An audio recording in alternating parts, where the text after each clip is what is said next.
जय गीता भागवत। मैत्रेय जी ने कहा कि हे विदुर जी, श्री नारायण भगवान देवताओं से यह कहकर जिस स्वरूप का ध्यान ध्रुव करता था, उसी रूप से गरुड़ पर सवार होकर ध्रुव के सम्मुख जाकर क्षण भर खड़े रहे। पर उसी समय ध्रुव आंख बंद किए परमेश्वर के ध्यान में ऐसे लीन था कि नारायण के आने का हाल उसने नहीं जाना और न उसने आंखें खोली।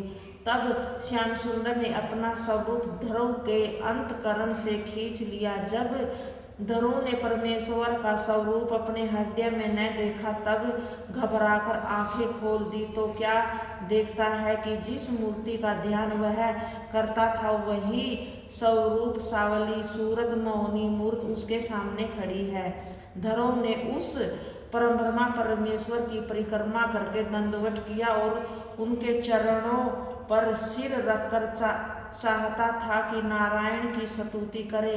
फिर उसने ऐसा विचार किया कि उनकी महिमा ब्रह्मा, शेषनाग और गणेश जी वर्णन नहीं कर सकते। मैं अज्ञानी बालक किस तरह उनकी स्तुति करूं। इसी विचार में ध्रुव चुपचाप हाथ जोड़े परमेश्वर के सामने खड़ा रहा और उनका मुखरविंद बड़े प्रेम से देखने लगा। तब नारायण ने जाना कि अभी तक ध्रुव को इतना ज्ञान नहीं है कि मेरी स्तुति कर सके। यह विचार कर त्रिलोकीनाथ ने कृपया करके अपना शंख ध्रुव के मुख और कपोलों में छुपा दिया।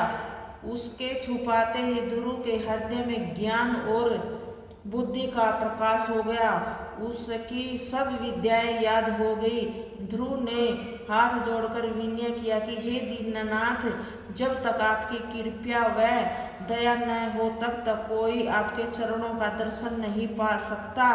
ब्रह्मा आदि देवताओं को भी ऐसी सामर्थ्य नहीं है कि जो आपका गुण वर्णन कर सके। आप स्तुति करने की कुछ इच्छा नहीं रखते। अपनी माया से तीनों लोकों की उत्पत्ति, पालन व नाश करते हैं। ब्रह्मा से लेकर चिटवी तक तीनों लोकों के सब जीव आपकी माया से उत्पन्न हुए हैं। सबके मालिक परम ब्रह्मा परमेश्वर त्रिलोकीनाथ आप ही हैं।